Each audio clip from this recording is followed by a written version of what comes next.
Bom dia, meus amigos. Trouxe um novinho Vex aqui pra dar uma discutida aqui com o passarinho aqui. O passarinho lá encapado e ele aqui só.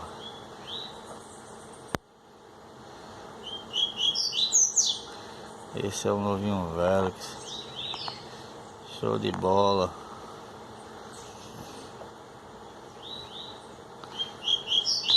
Domingo, dia 13, 6h30 da manhã. Vim pra porta de uma amiga aqui. Passarinho encapado ali, ó. E ele toma e canto.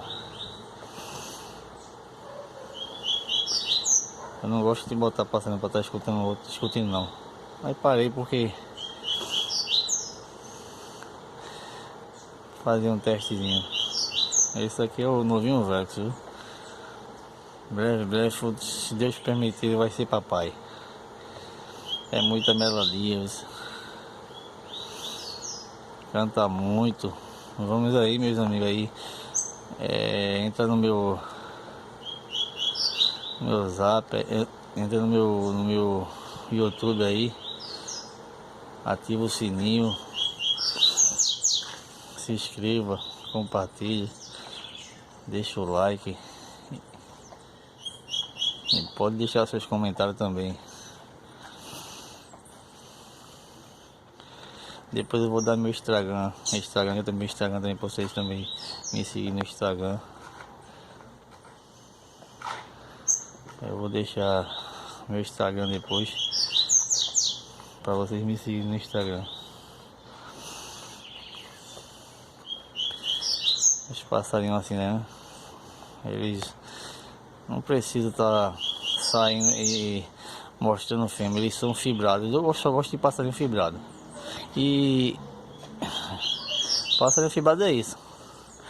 Quando escuta outro, ele vai disputar o seu território.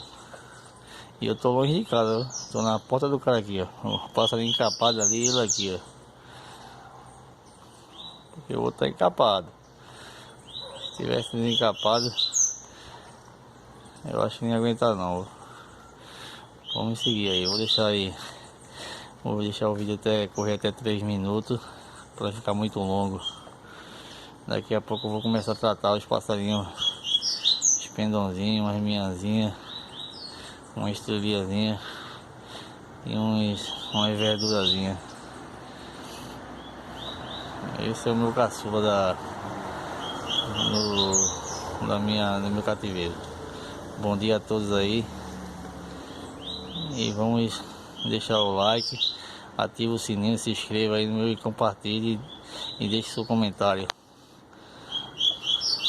Bom dia, bom domingo para todos.